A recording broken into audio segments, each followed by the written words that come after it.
Well,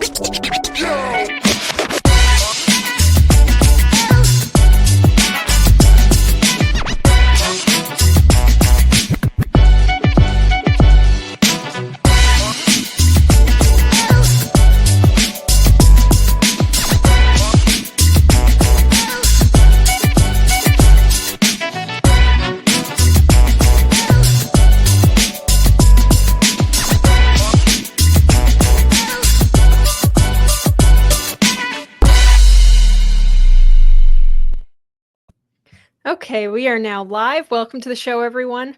Well, the whole West seems to have lost its mind slowly over the past several decades. One of the places that this is most clear is across the pond of the United Kingdom in general, and Great Britain in particular.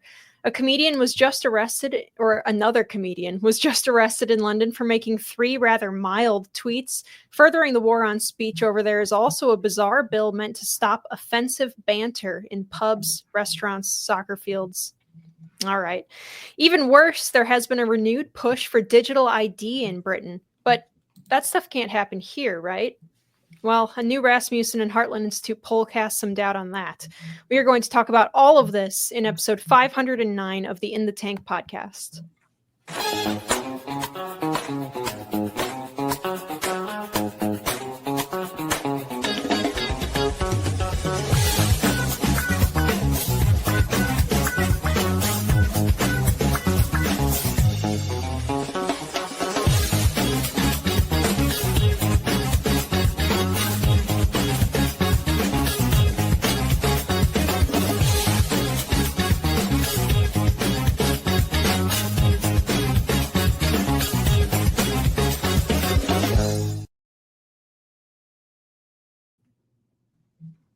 Welcome to the In the Tank podcast.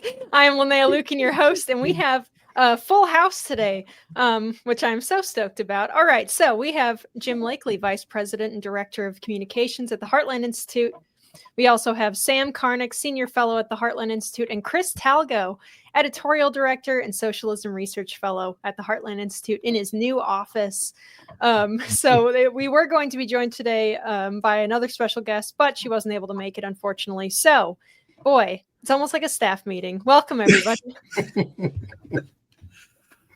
Yeah, staff meeting that the whole world gets to watch if they feel like it. Thousands of people every week, which is pretty cool. You know, you joke that is a joke, Linnea, but literally that was kind of the thinking of the In the Tank podcast. That's why it's called In the Tank. It was intended to give fans of the Heartland Institute, fans of liberty, just kind of an inside or a window into what we talk about all the time anyway.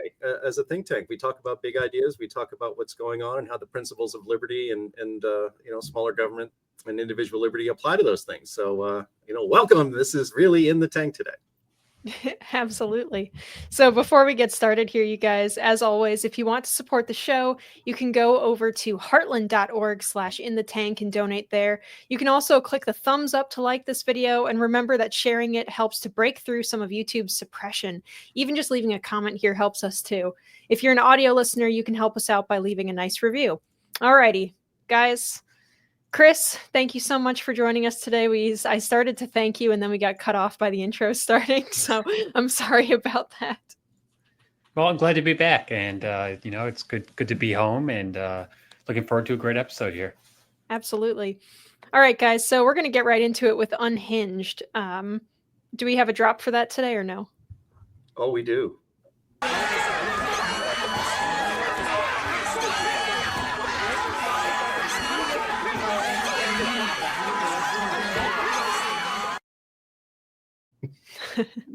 Awesome. Okay, so this keeps happening. Another comedian has been arrested for making jokes in the UK, and I think this is actually this particular comedian's second time being arrested for jokes. This just keeps happening. So this time it was comedian Graham Linehan, creator of the IT Crowd and Father Ted, and he's been arrested for cracking some highly offensive and dangerous jokes about transgenders, especially transgender men in women's bathrooms. So here's what Newsweek says about it. The Metropolitan Police did not identify Linehan by name, but a spokesperson said on Monday, 1st of September, at 1 p.m., officers arrested a man at Heathrow Airport after he arrived on an inbound American Airlines flight. The man in his 50s was arrested on suspicion of inciting violence. This is in relation to posts on X. After being taken to police custody, officers became concerned for his health and he was taken to a hospital. His blood pressure was spiking a bit at being arrested over this, understandably. His condition is neither life-threatening nor life-changing, and he has been bailed pending further investigation. So Graham himself wrote about all of this on his Substack. It's quite a funny read, actually, for how depressing it is. And he included screenshots of the posts that police found so dangerous.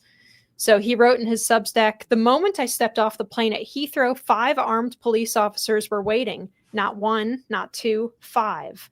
They escorted me to a private area and told me I was under arrest for 3 tweets. In a country where pedophiles escape sentencing, where knife crime is out of control, where women are assaulted and harassed every time they gather to speak, the state had mobilized 5 armed officers to arrest a comedy writer for this tweet." And so here are the tweets, if we scroll down a little bit in the Substack, which I will read for the audio listeners. He said in the first, "If a trans-identified male is in a female-only space, he is committing a violent, abusive act. Make a scene, call the cops, and if all else fails, punch him in the balls." The second is he tweeted, "A photo you can smell," accompanied by the picture of a trans protest of some kind. And then, "I hate them, misogynists and homophobes. F them." All right, so we were going to try to have Lois Perry on here to ask her about how careful she has to be on X and other platforms. She couldn't make it, but guys, this seems really mild, these couple of tweets. I've seen far more vile and threatening messages with explicit calls to violence directed towards like J.K. Rowling, for example, from, the activist class. And you never hear about those people being arrested for that sort of thing. So what's going on here?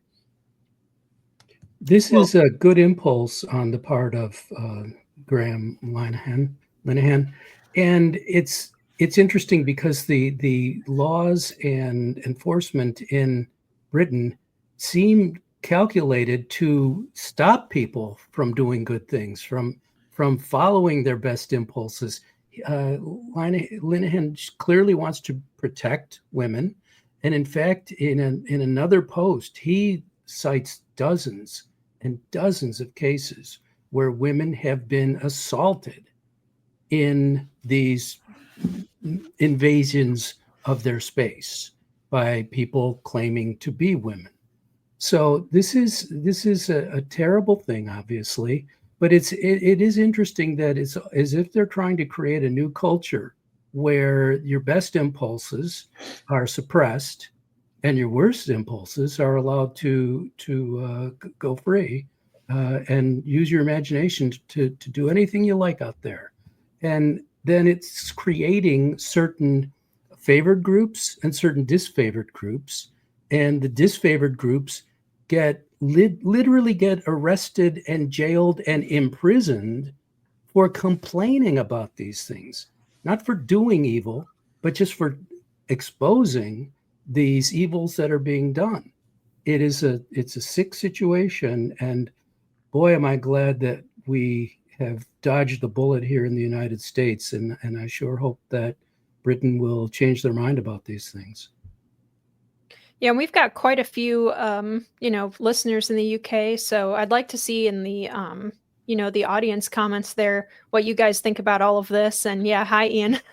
And so do you guys have to, and this is a question for our British audience, but do you guys have to watch what you say on X and other places? Are you worried that, the coppers are going to come busting your door in the night if you say something spicy on Instagram or something? Let us know, because I want to know how bad it is. Well, Linnea, this does not apply only to British citizens, because this man is an Irish citizen. So he happened to fly from the United States to Heathrow Airport, and he was then arrested by the British authorities.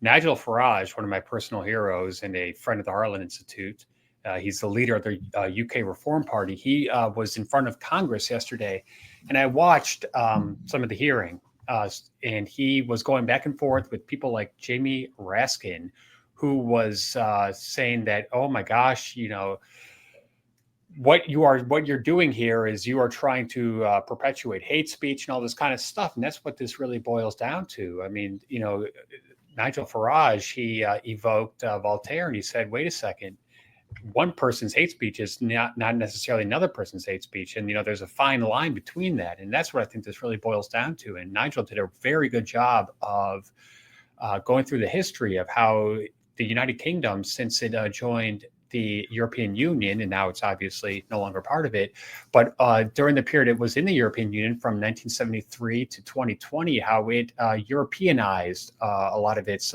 free speech laws. And he thinks that this was a huge mistake. And, I'm going to take a very optimistic tone here because I'm going to be the optimist on this podcast from now on.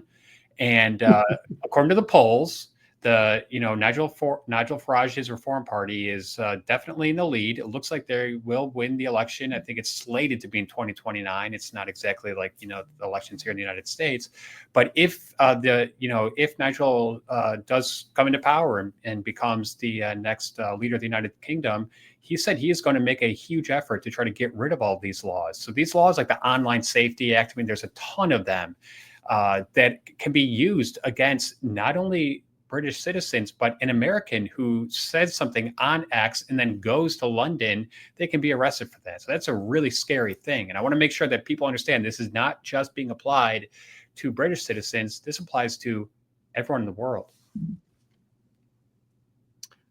Yeah, you guys might recall back in February, J.D. Vance gave an address over in Europe. I forget exactly what, confab of bureaucrats he was talking to, but he warned about this. He talked about this, and Donald Trump has actually even hinted, I think, on occasion that look, if we're going to be allies, I mean, I thought the West shared values of things like free speech and freedom of association, and apparently we don't share those values at all. The United States doesn't with the United Kingdom, which used to be called the special relationship between our two countries. Now that relationship is the fact, and Chris rightly points it out, Graham Linehan is not a citizen of the United Kingdom. He's an Irish citizen. So the idea that 5 armed members of the Metro Police Department arrest him as he gets off a plane in Heathrow at London Heathrow's airport, as Nigel Farage pointed out, testifying, perfect timing in front of Congress yesterday. If they can arrest him, they can arrest me. They can arrest you if they look at your tweets and don't like them. And Chris, as you observed and described, the repulsive member of Congress, Jamie Raskin from Maryland, talking about, well, this is hate speech. I'm sorry, guys. There's really no such thing as hate speech. This whole idea that we have to qualify some sort of speech as hate speech, and that now we have to have legislation to prevent people from engaging in hate speech, is exactly where people like us, civil libertarians, warned this was going a long time ago. I was in journalism for 18 years before coming to the Heartland Institute. I spent half that time as an editorial writer and columnist. And this is back in the late 90s and early 2000s. And at that time, if you might be old enough to remember, is when we started to see laws, hate crime laws. And I wrote against those sorts of things because you were legislating the motivation of the killer, or basically you were committing a thought crime that was considered just as bad as killing somebody. I mean, if you murder someone, that's by definition an act of hate. That is, but we had these enhanced sentences for so-called hate crimes for certain protected classes of human beings, but not other sorts of human beings. And here we are now, where we're talking about so-called hate speech, where a comedian, for making a joke on an American-based social media platform, can be arrested by a country in which he is not even a citizen, and brought up on charges of what? I guess offending people. Look, too bad. We have to get away from this idea that if you take offense at something, that there must be punishment by law, including fines or jail time, to the person that you point your finger at and say, this person offended me. What's so amazing, and we've talked about this in this context on this podcast before, is J.K. Rowling, who I disagree with probably on 99% of the principles she holds. But she holds one principle, or maybe two, that are important and should be shared by everybody, no matter what political party you belong to, what country you live in, if you live in a free country, or even what ideological outlook you have on the world is. And that is the idea of free speech, and also the idea that a biological male is not an actual biological female and should not be invading female spaces, which are separate from men, for a whole host of very, very good reasons, safety being among them. And just stating this now, even in a joke, and even stating in a way that you might not, because you think it would be mean or uncouth, or perhaps even a little cruel, too bad. Get on with your life. No, we live now in a well, at least our listeners and viewers from the United Kingdom live in a country in which if the government and the government's protected classes disagree with the way you think about something, they can put you in jail. Now, look, I wouldn't use that kind of language, but that's just me. But everybody on principle should be together on the idea that this is wrong and actually very, very dangerous. Because if you do not have the freedom to speak your mind, you don't really have any freedom at all. And the reason why Graham Linehan was arrested is the same reason why under the Biden administration, we saw censorship of conservatives. We saw censorship of people having their YouTube channels taken away. People make a living on YouTube, not us, unfortunately, but a lot of people make a living on YouTube. And they were having their channels demonetized, sometimes even taken down altogether because of government pressure. And it's the idea is to make an example of these so-called bad actors to make sure that nobody else speaks too. This is like, putting a head on a pike out in front of the castle. That's a warning. And these sorts of arrests and this sort of attitude is a warning to others to not speak their minds, whether it be on trans rights or any of that stuff, whether it be on immigration or in the past, whether it was on COVID or vaccines, or heck, we talk about it a lot on this channel, climate change, because that was the next one in the queue. This needs to be talked about a lot. I know I've seen a lot of podcasts already talking about this. This is a big international story, and it should be. And I'm not as optimistic as Chris, but I will express hope that this could be a turning point, especially in the UK, where we thought that they protected and appreciated free speech the way the Americans do. I know they don't have a First Amendment, but in principle, the idea that you should be able to speak your mind is a universal Western ideal, and it needs to be protected. And this is a great case to make people pay attention, because this is very dangerous. Jim, can I just add on to that? So you brought up the immigration thing. So Nigel, in his testimony yesterday, also brought up the case of a woman who is a British citizen, and this was in 2024. She had the audacity to tweet, "Mass deportation now." Guess what? She was sentenced to 31 months in prison. That just blows my mind. I mean, I cannot believe that. It was actually, and that was upheld by an appellate court in Britain. And, it's interesting because I did a lot of research for this. I wrote an article about this morning. So I just found this so, intriguing. And there are a lot of people in Britain who do not agree with this. I mean, this is, just hearing and reading, things from British citizens who were aghast at this. But it also is, coming up at the, police officers are saying, hey, wait a second, we don't want to be doing this. And even Keir Starmer said, maybe we have better and bigger things that we need to be worrying about. So, I hope that this is one of those cases in which there's such a backlash, against it, that they do decide to, change the repeal. Nigel said he would repeal the Online Safety Act first thing when he comes into office. So that's why I am somewhat optimistic. It just seems like they went way overboard here. And it looks like, at least to me, that ordinary British people are saying, wait a second, this is, too much. And police officers don't want to be involved in this. They know that there's, much bigger problems for them to be dealing with. So, You know, it's a very scary situation. So I hope this just brings a lot of attention to the situation, especially this latest arrest. I mean, this is just insane.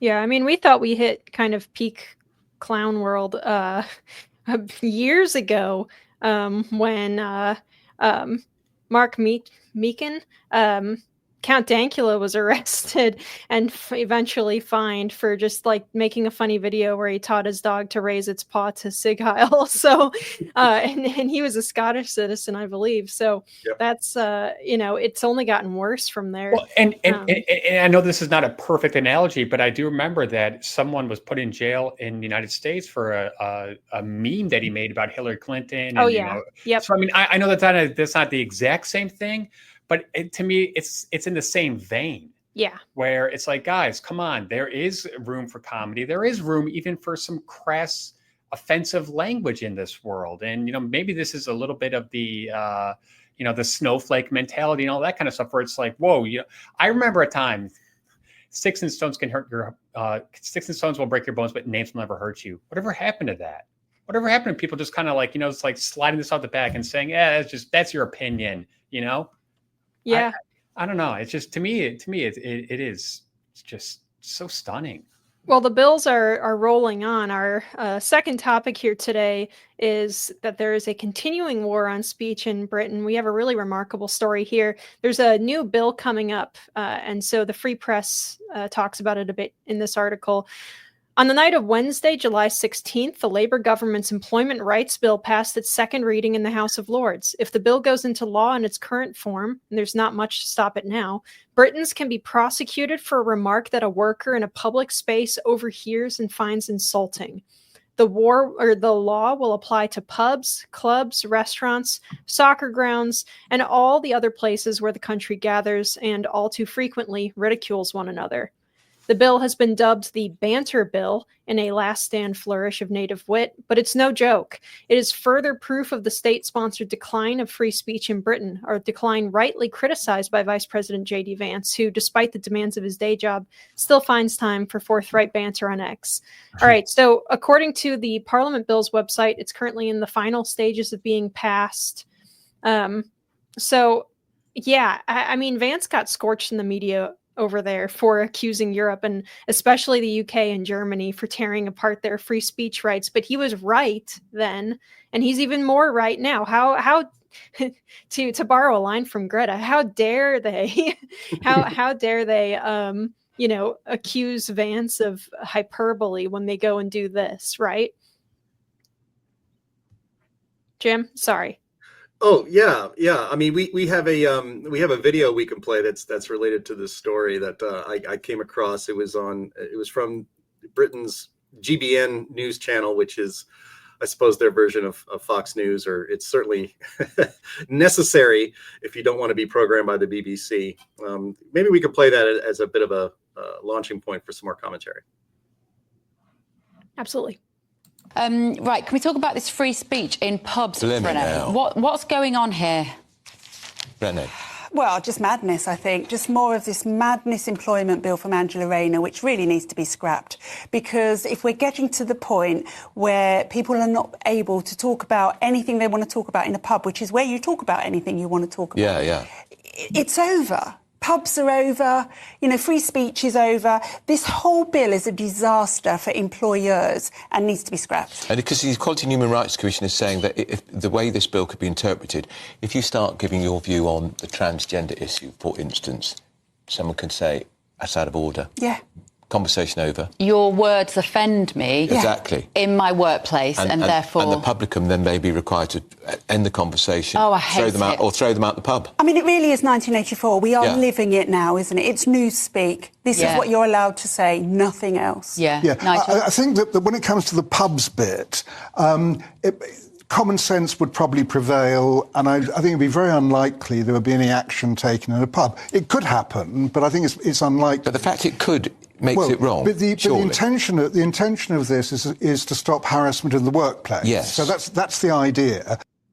See, the road to hell is paved with good intentions. Sorry, Jim, go ahead. No, 100%. And I wanted to play that clip, especially for the thing at the very end. So apparently one person on that panel was not a right-thinking person.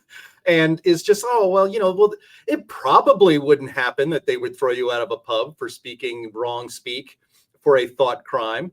But, the intention is to protect from harassment in the workplace. The idea that we don't have enough laws, especially in Britain, for this sort of thing. There's already employment laws here in the United States that if you have a legitimate case for harassment by your employer, you could have actionable. It could be actionable, and you can get redress for that in many different ways. But see, this is again, as you said, Chris, the road to hell is paved with good intentions. It should a bill like this should not, as producer Andy put up on the screen, it passed the House of Commons. Yesterday it was on its third reading in the House of Lords, and now it's basically on its way to passage. It's in the amendment stage right now. If one of those amendments isn't, every word in this bill is null and void, and if that doesn't pass, then the United Kingdom is in very big trouble. I mean, the pubs, as the woman pointed out, British pub culture is like the American Revolution began in pubs here in the in the colonies, for crying out loud. Well, that may well be kind of the point, isn't it, Jim? I think that is exactly the point. And the idea that this would even get introduced in a free country, let alone this far along to passage in the UK, is very, very scary. And and actually, as you just said, Linnea, the guy is like playing dumb. It probably wouldn't be enforced in pubs. No, the purpose of this is to make sure it's enforced in pubs. Don't let there be any illusions about that. The purpose of this law is to stop people from speaking their mind if they oppose government policy. Period. That's what this is all about. And if you are not able to do that, you do not live in a remotely free country. And so this is very, very, very sad to see in the UK. It was nice to see these people on this panel push back at it, and I'm sure the majority of the British people are not in support of this. But you need to take to the streets then and make sure this stuff doesn't happen while you still can. See, that's the exact kind of dangerous call to violence, Jim, that they're trying to stop in this. I don't have any trips to London planned, but actually our the president of Heartland Institute does. He's going to be in trouble. I'll have to send him a text. Yeah, careful. Well, yeah, no, it's terrible to see the way that everything is going over there. It's frightening, especially, we're kind of moving along quick here, but our main topic today is probably going to take a good amount of time. So this is good. But, especially now that they're starting to bring up the digital ID issue again. So the Daily Mail is reporting on this, saying Labour's big idea is ID cards for all. Blair wanted them years ago, and now, as Macron demands action, Starmer takes interest. Every person in Britain could be forced to sign up for a digital ID card after Emmanuel Macron demanded action to tackle the scourge of illegal working. I've got comments about that, but let's go. Sir Keir Starmer told the cabinet he would be exploring options around the concept as part of a wider package of reforms designed to make it harder for illegal migrants to live and work here. Downing Street confirmed ministers are examining proposals for a digital ID scheme 15 years after the idea was abandoned following an outcry about the impact of civil liberties. Under one option, anyone applying for a new job would be required to produce their digital ID to demonstrate that they have the right to live and work in the UK. Similar provisions could also be introduced for those moving to new accommodation, making a benefit claim, or accessing public services. Labour ruled out ID cards as recently as July, with Business Secretary Jonathan Reynolds saying the idea was not our approach. But Keir has been told by Mr. Macron to address pull factors, attracting migrants to Britain in return for French help in stopping the boats. Allies of the French president have warned the UK's lax rules make it an El Dorado for migrants.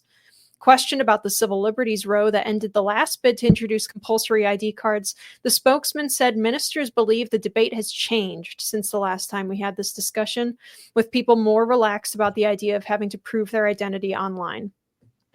All right.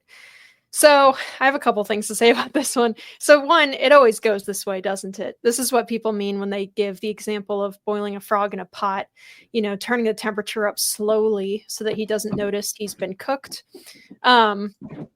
So And then again, they're claiming that this is because of the immigration issue, but wouldn't there be a better solution here, like just arresting and deporting illegal immigrants? And aren't all the immigrants coming from France, like between France, like using France as a stopover before they go to the UK? So what does Macron mean that the UK needs to handle this? They're in his country. So I'll pitch it to you guys, Sam. What if they just like arrested and deported people instead? Would that be better? Yes, it would be better. It's interesting when you're getting pushed around by Emmanuel Macron, you are really weak. But it's not that he's weak. It's really that this is what he wants.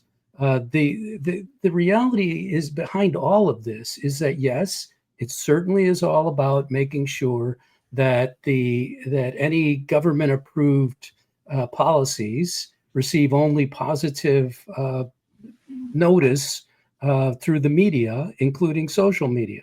And so but the means to do that is, of course, to destroy those who step out of line. And what that does is it's intended to demoralize the population, especially the normies, normal people who just want to live normal lives and work and have some relaxation and maybe go to the pub and have a chat. And when you're in the pub, then if someone overhears you, they can call you out for offending them. But how does this actually work in reality? And how is it intended to work? In my view, it is intended to work the same way that the social media rules are working, which is that activists who are working to follow people who might speak out will then complain to the authorities and have these people arrested, thrown in prison. And this is exactly what happened to Graham Linehan. There's a particular individual who is very well connected, who has continuously complained to the government about things, about Linehan's tweets. So what this will do is it will be just like in the United States during the Biden administration, where the government uses people among the public to rat out other people and use the government to destroy their lives, which destroys all opposition.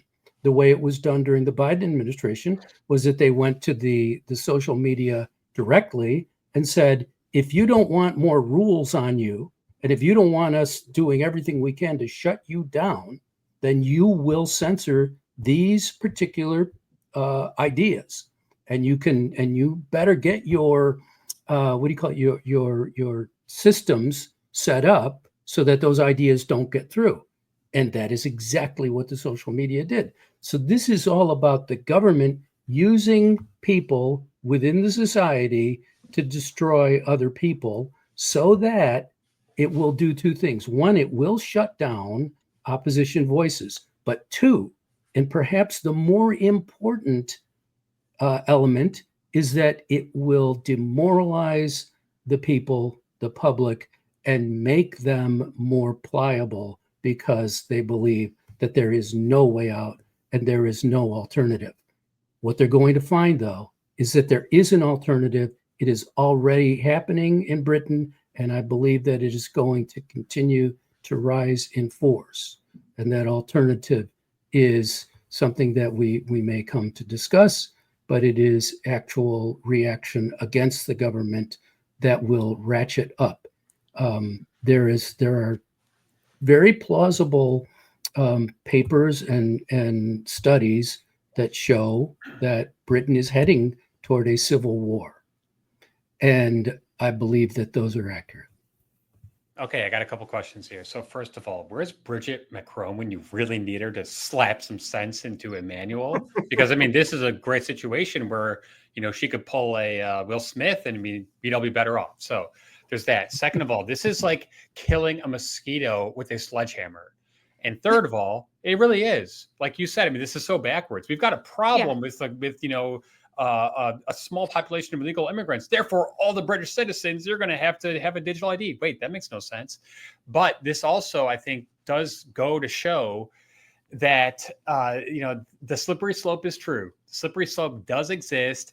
Rahm Emanuel said in 2008, I'll never forget these words, never let a crisis go to waste. And here is a government-created crisis in which the United Kingdom said, oh, we're going to just allow all these, migrants from Northern Africa and wherever else to just come and come into our country. Oh, whoops, it's actually creating a big problem. They don't speak the language. They don't share the culture. They can't maybe, work, whatever it is.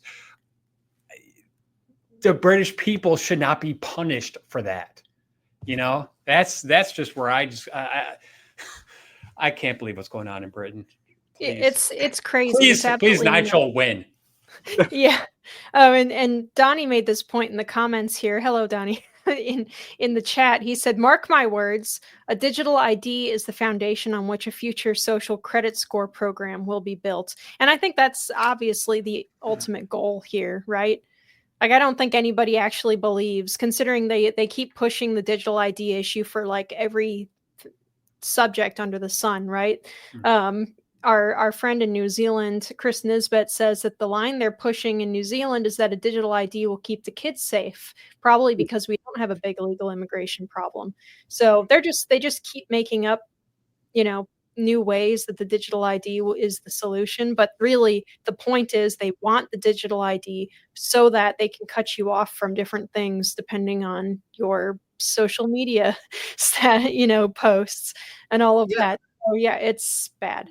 They're not legitimate reasons. They are pretexts for an exercise of government power. I mean, in the case of this ID in Britain, it's like, all right, step one, allow mass third world migration for years and years at levels that no one can even comprehend. Step two, call anybody that notices the sudden change in cultural norms due to that third world migration, call them all racist. And then step three is require a government ID of those lifelong native citizens to address the mass migration problem that you created. And then step four, of course, is monitoring your every move with this ID and establishing a social credit system so that we actually live in Black Mirror. The great show used to be great. Now it's just kind of good. Black Mirror was a creation of the United Kingdom's creative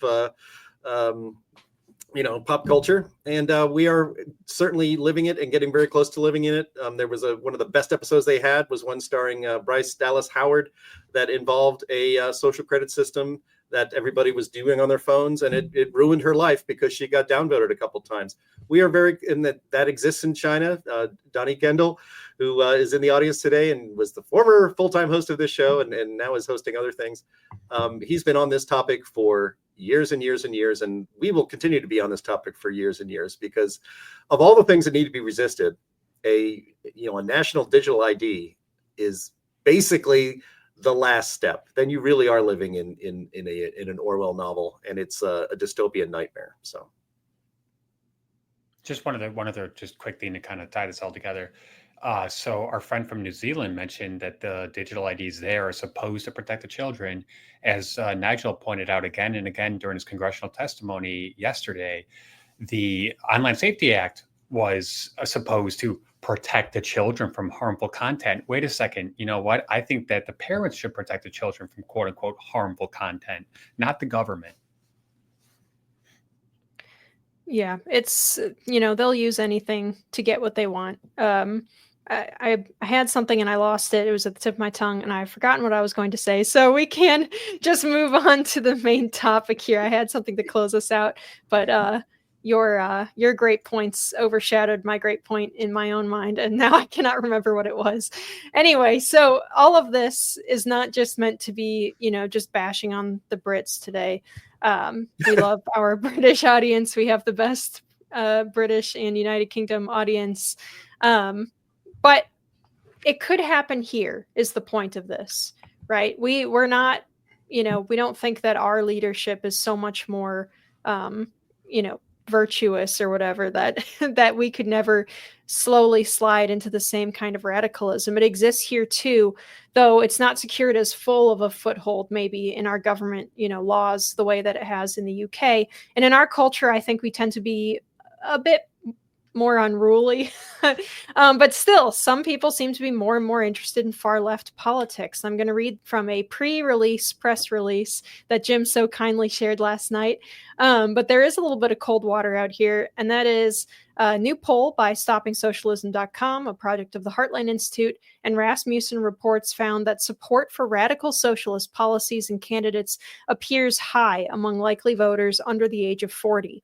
According to the results of the survey, more than half of young American voters say that they want a socialist candidate to win the 2028 presidential election, including a shocking 35% of respondents who said they voted for Trump in 2024. Additionally, 76% of respondents said that they strongly agree or somewhat agree that major industries like healthcare, energy, and big tech should be nationalized to give more control and equity to the people, suggesting that increasingly more young American voters favor radical socialist policies. And the survey included 1,201 voters aged 18 to 39. And so that's kind of wild, guys. Chris, you worked on this issue a lot. You wrote an op-ed about it.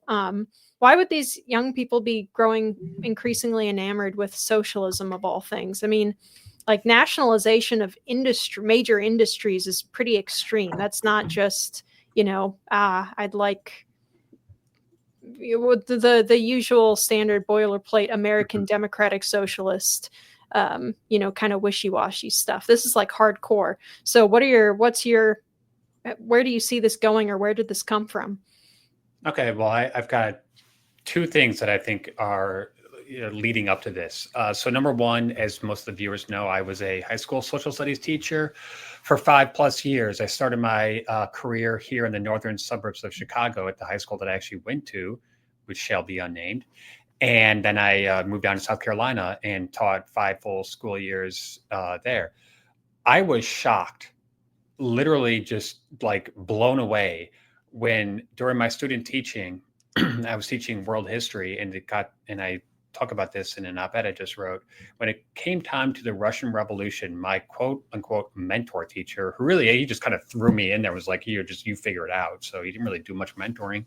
However, when it came time to the Russian Revolution, I showed a documentary about it. And I remember he specifically told me to stop, and that he wanted to go in and give the other side, which was basically a pro-Bolshevism, pro-Marxism. The kulaks were actually, they kind of deserved. I mean, and I'm just sitting there going, I can't believe this is happening right now. Okay, fast forward to South Carolina. It was the same thing.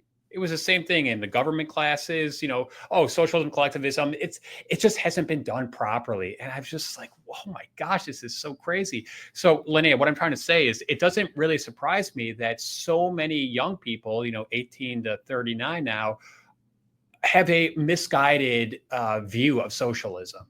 They have been given a whitewashed version of it. And it's been happening for a very long time. It's been happening at the universities and colleges across this country for even longer, but it has seeped into middle school and high school in recent years. And that's a very dangerous precedent. So there's that. Okay. I also think, and some people might disagree with me on this, and that's good. And, debate is always good. Free speech, everybody. Good, good stuff. That several, I shouldn't say, well, a large portion of the 18 to 39 cohort, which I am a little bit older than, okay, grew up in a economy, post-2008 in particular, that is not a really robust free market economy. And I think that that's a big, big problem, because when they have grown up in a crony capitalist, big government, intrusive economy that's not really a free market economy, it makes them have a bad taste in their mouth towards free market capitalism. And I've tried to, make that point to a lot of my friends and people who argue that, well, free market capitalism is terrible. Look at the United States in the past 10 years. Well, that's actually not really free market capitalism. We've got Obamacare, we've got so many interventions, so much, government spending, blah, blah, blah, blah, blah, that it's really has created disincentives, and it has skewed, the job market, the housing market, the healthcare market, all this kind of stuff. So I understand how they can be frustrated with the status quo. However, their solutions to the problems that we definitely do face would make things 10 times worse, not better. And that's really what kind of troubles me, is there doesn't seem to be many people on a democratic socialist, side of things that are saying, wait, just so you know, here's the problem. Here's why our free market economy is not working properly. And here are some ways to do that. They're just saying, take the whole thing, throw it in the garbage, and let's go Soviet Union 2.0. So that's a recipe for disaster, obviously. Absolutely. And I want to read off some of the results from this thing. I'm going to go through some of the questions here. So there was a surprisingly large, as I said earlier, chunk that said that they'd like to see a Democratic Socialist candidate win in 2028. And the people who answered yes to that question were also asked, among the following options, which best describes the biggest reason you would like to see a Democratic Socialist candidate win the 2028 election? The respondents were then provided with 8 options. So the one that was selected the most for them was that housing costs were too high. And that's something we talked about last week, Sam. So I want to get your commentary on this. And that was followed by the economy unfairly benefits older, wealthier Americans, followed by the economy unfairly benefits large corporations. And, you can see why they would say that, right? But based on the way the things are. But the problem is, as Chris said, that they're attributing it to the wrong problem here. So Sam, I want to hear your commentary on this. It's that whole, the young people are being locked out of the American dream issue that we had last week. So let's go. Yeah, certainly they're feeling it, that they are locked out of the dream. Now, you have to remember that younger people just have less money than people who are older. They've had less time to save, less time to earn. So they're going to have less money, and you're always going to have an arc of wealth where the older people are wealthier than younger people. That's a perfectly legitimate situation, but it can be very annoying when you have a system that does not provide the things that people want and need, above all, housing.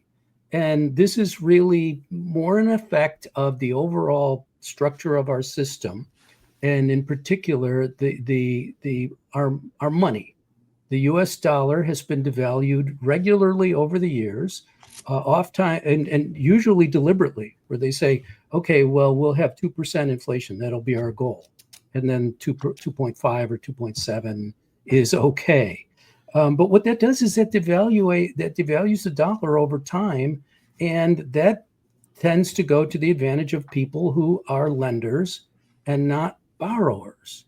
And so over time, the value of housing has increased ridiculously.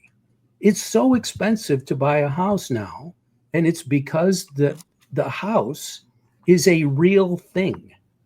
The house is a real thing. Your dollar isn't. Yeah, but Sam, one of the big reasons that we have such a shortage of housing, especially for people who live in suburbs like Buffalo Grove, where I live, is because of regulations. And that, I think, is the real core of this. The core of this is that the local governments have made it very difficult for new housing to be built. I read the Daily Herald, my local newspaper, on Sundays, and I always read stuff about the local zoning board said no to this, said no to that, said this and that, and that's what this is, I think, really about. It's big housing corporations like Pulte or whomever, they want to, of course, build houses. They want to sell houses to people. They're not being allowed to. So I think this is a government-created shortage. And if I really want to get cynical here, I think that this goes into the fact that the government doesn't want us to own homes. It wants us to be renters. It wants us to not buy cars and own cars. It wants us to use Uber. So I think this is part of a much larger problem here. I don't really think that, I mean, the interest rates, the sky high rates, recently are kind of playing a little bit into this, but this is just a lack of housing. And it's because the government is making it difficult, if not impossible, to build housing. That's quite true. And there has been, remember, a very large expansion of the U.S. population, which was caused by immigration. Yeah. So what you're doing is you're suppressing the supply, and you're increasing the demand. So that's going to jack up the prices. But on top of that, when you have inflation on top of all that, and it's regular inflation, you're going to make it very, very difficult for younger people to buy houses. Why? Because they have less money than older people. So when people don't have a stake in their community, and when they don't have a stake in the state that they live in and in the nation that they live in, they don't have land of their own. They don't have hard objects that they can look at, and instead all they have is social media and what do you call it, subscriptions to Netflix. Those aren't things where you say, oh, they'll never take that away from me. It's like, who cares about that stuff? The important things are your house, your land, your family. And what happens is that those things have been wrenched away from young people through all of these forces, whether it's deliberate or not, as a big plan to impoverish people and make them want socialism is actually immaterial at this point. It has happened. And it has raised the support for socialism. The teaching in the schools has done that as well. And what does socialism do? It simply gives more power to the government and takes it away from the people. And this is what we're having to fight right now, is the fact that you cannot even show people what a real free market economy looks like, because no one in our time has lived in one. Even Jim and I have not lived in a free market economy, and we are old. So that is a major problem. They don't know what that would look like. And our work here at the Heartland Institute, please support us, people, and tell all your friends to support us, because we're the really unique thin end of the wedge there, pointing out to people that no, we don't even have a free market, even here in the United States. And we can tell you what that would look like, because we've seen it in the past. We've had it in the past. We know how it works. And things like a real currency and real deregulation and real freedom work for people. And they are what will free young people to live better lives. So it's an absolutely important point that no, we have not even seen what a free market would look like. So let's have one. I'm a little bit younger than you and Jim, Sam, but I do remember in the 1990s when I was, growing up, that it did seem like we had a much more robust free market economy. I mean, my dad started a business in the early 1990s. It was successful. It just seemed like there was much more opportunities. I also wrote, when my dad graduated college, after working at the Quaker Oats company as a junior marketing guy for a couple of years, guess what? He was able to buy a car and start saving up for a home.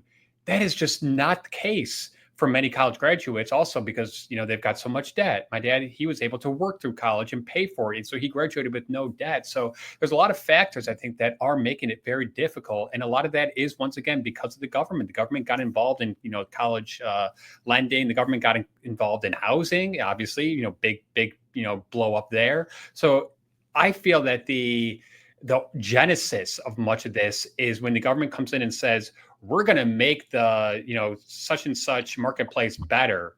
What happens almost guaranteed every single time? The exact opposite. We're at 15 years after Obamacare was supposed to make healthcare more affordable and lower premiums, lower deductibles. I'm going to write about this soon because we are coming up close on the 15-year anniversary. The total opposite has happened. So that's what happens. Well, and two, I want to, call back to last week's show again. The crime issue is definitely part of it as well, because I actually don't think that it's that we don't have housing. I think that part of it is an immigration issue for sure, especially illegal immigration, but immigration at large has been, I think it like quadrupled after 1945. It's something insane like that. But the crime issue is making it so that entire like sections of cities and the like immediate suburbs around cities are unlivable for people because of how much crime is there. And there are tons of like empty houses and ramshackle places. All of that could be housing. And so I think that's what people get annoyed about when they see, like, there was a debate a couple of months ago about opening up some BLM land for housing.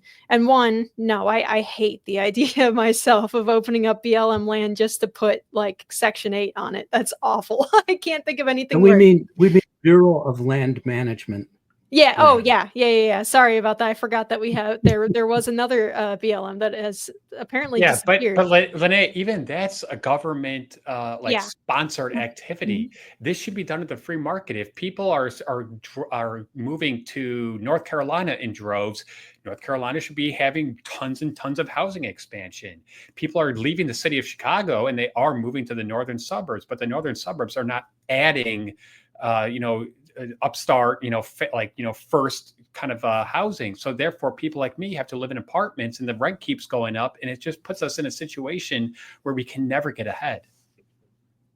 Yeah, absolutely. So all of these things, the short of this, or what we're getting to here, is that like it's no wonder, right? That kids, combined with the bad education and everything, you can't just look at these millennials basically and Gen Zers who are, becoming enamored of the promises of democratic socialists or socialists in general, that, we're going to fix this because this is capitalism's fault. The kids, don't have the education to know that this is not necessarily capitalism's fault, but also that they are facing genuine, serious economic hardship. And it's not, like I said last week, it's not avocado toast. That's not the cause of their problems. All right. I see it all the time. And that's one of the things that's turning young people against older generations is that, being told your entire life, well, you just have to pick yourself up by your bootstraps. I did it in, the 1960s, 1970s, 1980s. So why can't you do it? Kind of attitude that young people get from older generations. And it's not helpful. And we are in completely different economic conditions than there were before. Like I said last week, I have friends who have college degrees, have applied to hundreds and hundreds of jobs for like one interview. And it's not because their resume isn't good. It's because it's that bad out there. It's very, very bad. All right. So that housing costs are too high is the number one most selected option under why they would support a democratic socialist candidate. The second one, the economy unfairly benefiting older, wealthier Americans. But we said, if you're older, you're going to be wealthier, probably. If you're doing things right, you are wealthier when you're older. And then the economy unfairly benefits large corporations. And that's another government-caused issue, right? Basically just bailing out all these big companies forever and ever, handing more and more power over the economy to large corporations. I think there was a lot of rightful bitterness that got generated during COVID when you saw places like Walmart being allowed to be open when mom and pop grocery stores had to shut down, that kind of thing. So yeah, we've just been, piled and piled and piled on. And so these kids are trying to look around and find something better. And so far, it seems to a certain extent, a lot of the right, even libertarians, have not been overly compelling, according to our polling here, in their alternative solutions. So this might be in part a messaging problem. Let's see here. I was going to say, just Linnea, real quick, that the environmental regulations are also killing. Of course, a lot of housing construction. Think after World War II, when like Levittown was built and all these huge suburbs, they were built so fast. And nowadays, like I said earlier, I mean, if the zoning approval board actually gives them the green light, it's like 6 years later that they finally break ground, and then they've got to make sure that they only don't go this high, and there's a lot of that stuff as well here too. Yep, absolutely. Some of the other questions that were in the poll that I found pretty interesting. There was one that asked for, like, who was, if you were voting for Trump or some other candidate, or did you not vote? Once again, it was mostly women that voted for Harris, according to the polling. Trump was about 50% men. 50% of men voted for Trump, according to this poll. And a significant amount of people, when they were asked, if the Democratic Party's presidential primaries were held today, and the candidates were Kamala Harris, Alexandria Ocasio-Cortez, Bernie Sanders, Gavin Newsom, and Zohran Mamdani, who would you vote for? 36% of the total people who voted said Kamala Harris. So I don't quite know what to make of that. It's Ocasio-Cortez got one of the lower scores at 9%, which actually surprised me. I feared that it would be much higher. Mamdani got the bottom-most rating. Some other candidates, so people who are like, I'll take anybody else, I don't care. I do think some of that's based on name recognition. Just want to throw that out there. Yeah. No, I believe so as well. I absolutely do believe so. Newsom got only 9%. Sanders polled higher. So I do believe that most of this is a name recognition issue, but it is kind of funny. It cracked me up that 11% said that they just wouldn't vote if they were given all of these choices. And that was one of the higher segments of people. So that's great. If I could only vote for those people, I might not vote either. Yeah, that was an awful difficult one. Yeah, I think it's interesting that Ocasio-Cortez, who had been sort of laid out as the candidate of the future, the Democrat of the future, got so little support from the voters of the future and very much of the present time. I think that's very interesting, because Ocasio-Cortez has been very front and center about being a socialist, and Mamdani has been very front and center about it, and he got 4%. Newsom, very weak, only 9%. I think it's interesting because these are people who are self-described interested in socialism, and yet they overwhelmingly went for these so-called moderate, but let's say the least overtly socialist of that group in Harris. Yeah. And so I think it may have a certain amount to do with name recognition. It always does. But it's not as if these people have not heard of Ocasio-Cortez or Bernie Sanders or Gavin Newsom. They've heard of them. They don't like them. And that's very interesting. Can I point out a couple of things on the crosstabs here on this poll that I found pretty fascinating? Well, I mean, first of all, I think it's worth reminding the audience that this poll was taken of just younger voters. So just voters between the ages of 18 and 39. So Linnea's generation and younger. And it should be also pointed out that these voters, and it actually leaned more on Democrats than it did Republicans, these voters still gave Donald Trump a 48% approval rating, which is better than the approval rating of Biden by miles, and even better than Obama's. So it's this weird dichotomy of people who you could say are at least, Trump friendly, if not full-throated supporters, still hold these socialistic views. And one of the questions that really stuck out to me, and I'm really glad. I should also say we partner with Rasmussen. Heartland Institute does for these polls. The pollsters at Rasmussen are always not shocked, but just like amazed that we come up with these questions that end up with these results that can really dig down into what America is thinking about, especially when it comes to socialism. But one of the questions here was, do you agree or disagree with this statement? Major industries like healthcare, energy, and big tech should be nationalized and give more control and equity to the people. And it was 39% strongly agree, 37% somewhat agree. So what is that? That's 76%. Is that what that is? Did I have that right? Yeah.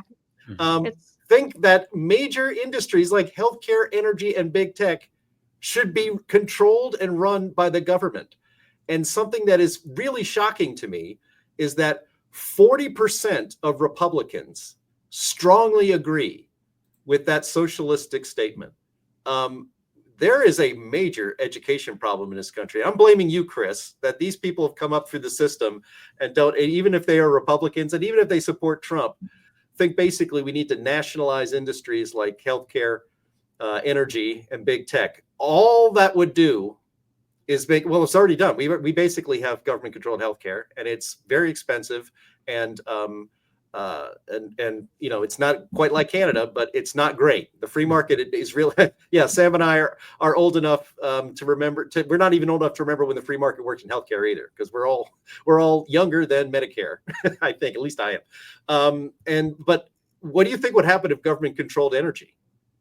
We'd have very expensive energy and less of it, and we almost got that under Biden, as a matter of fact. And if they control, and what if the government ran big tech?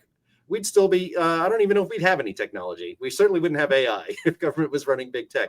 And so to have these socialistic views, again, I was not able to be on the podcast last week, although I did check in on the road from the Ohio Turnpike, and I really enjoyed it, that discussion. But it's weird. I mean, it's not weird, but it is no wonder that younger people in America feel left out of society, feel left out of this economy, feel that you know, if the economy ever gets better, and I think it's going to get better, that they will be left behind. It's not surprising they have that attitude, because they've come up and they haven't been able to you know, afford things, and things are expensive, and it's hard out there. And it's, you know, and saying again, my generation and older, saying, hey, you know, tough it out. You know, I mean, I didn't own a home until I was in my late 40s, and you know, that was in the Trump economy, I suppose. But you know, that's just my experience. But it's for sure that an entire generation, maybe two generations of Americans, just don't feel optimistic about the future, and they have really been given very little reason to feel optimistic. And so, yeah, you would think, great, the government should probably take it over anyway. How could it be worse than it is now? I got news for you. It could be a lot worse than it is now. It could be worse. Yeah, but Jim, I'd be willing to bet if you asked them to really define what nationalizing an industry means, that they would not be able to comprehend that. I don't think they really know what that means. I think they just think, oh, that just means like it'll be more fair. It's like, no, that's not what it means. So I think that's another thing that, you know, their ignorance of how economics works was very on display when I was just teaching really basic, you know, like macroeconomic stuff. I mean, like the most basic of the basic, like supply and demand and stuff like that. They just really couldn't understand it, or just weren't willing to understand it, or maybe just didn't believe it. I don't know. It's interesting because Trump has been known to sort of badger industries and go after particular companies and so forth. So a lot of people who support Trump clearly must have voted for strongly agree or somewhat agree on that issue. So I don't think they are thinking of sort of the what we know to nationalism to be. I think they're thinking of something different, that you're sort of jawboning, which is a very different thing, of course. Mm-hmm. Although all the government's intrusion in these things is cumulative. You don't get much going back. You get this ratchet, the socialist ratchet, as Margaret Thatcher put it. So it's cumulative, and it becomes more and more oppressive to the economy. And these young people are reacting to the fact that they've grown up in an era where the American economy has been so suppressed that we can't be Americans because, you know, you can build things. Well, you can't when the government won't let you. Sam, and that's our problem. You can't even say things in Britain, so it could be worse. Sam, you and I have talked about this over the years. This idea that everything's a zero-sum game. And I remember when I was teaching about the Gilded Age, and it was the standards from South Carolina were robber barons are terrible. They took advantage of the work and all this stuff. And it's like, well, that's not really the true story of how that happened. So I think that a lot of young people think that everything is a zero-sum game. Bill Gates gets rich off of other people's like misery. No, he doesn't. He gets rich because he provides software that people wanted to buy, or Right. or Amazon. Jeff Bezos. He just is this super greedy guy that just takes everyone's money. No, he doesn't. He offers a service that people want that makes their lives better.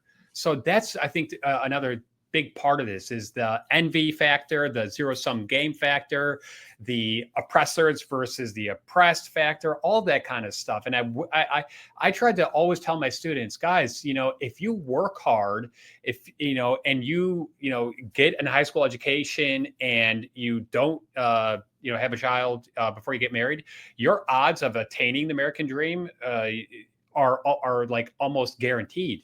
It's when you don't do those three things, or when you start to blame others for your lack of success, that things start to go downhill. So, I mean, I understand that the current economy is not as dynamic as it once was.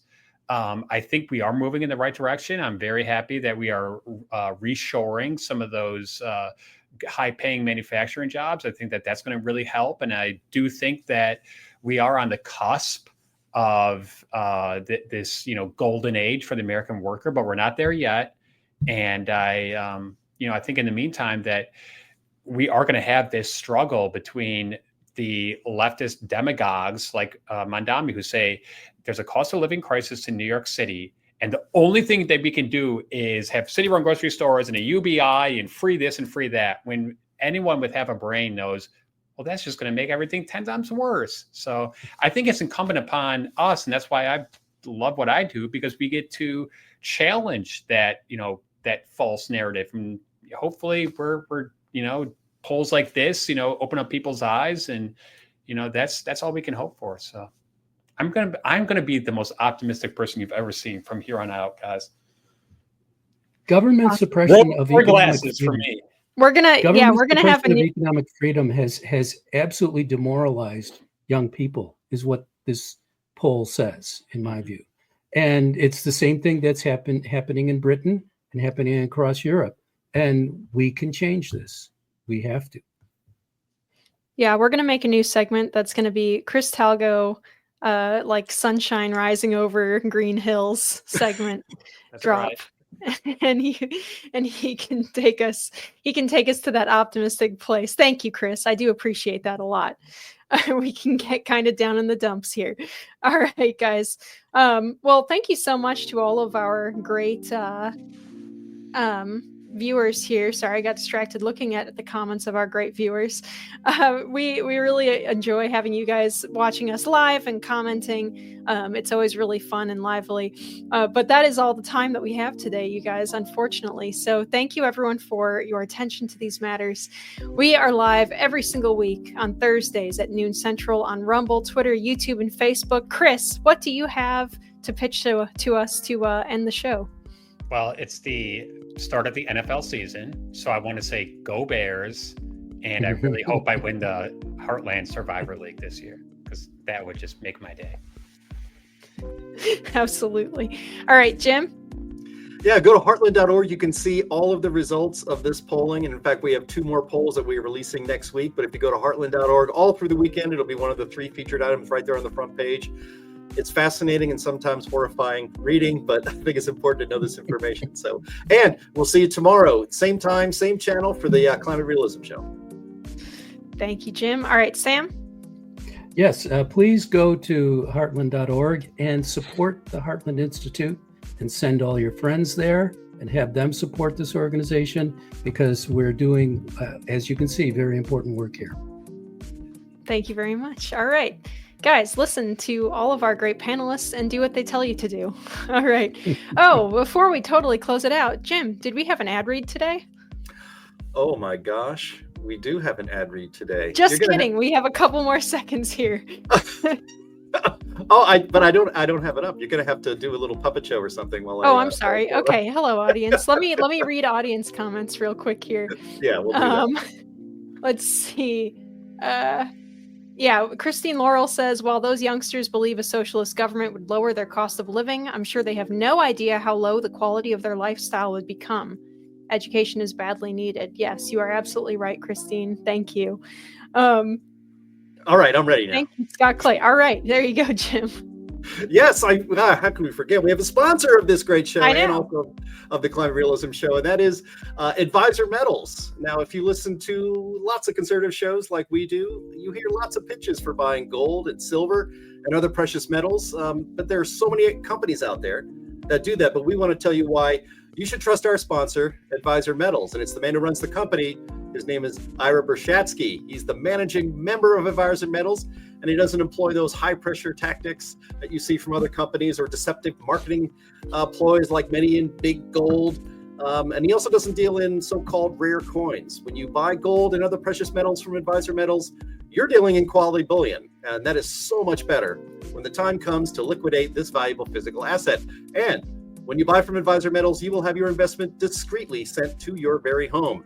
And Ira, by the way, is advertising on our program because he is an America First patriot. He does not donate to Democrats. He refuses to work with proxies of the Chinese Communist Party. And he, like us, abhor the machinations and the schemes of the World Economic Forum. And we are very, very proud to have him as a sponsor. So if you want to diversify your investment portfolio and back up your IRA with physical bullion of precious metals, go to climaterealismshow.com/metals, and then you can leave your information there, and Ira will make this whole process very easy for you. Again, climaterealismshow.com/metals, and be sure to tell them that we sent you, because that helps us while you're helping yourself.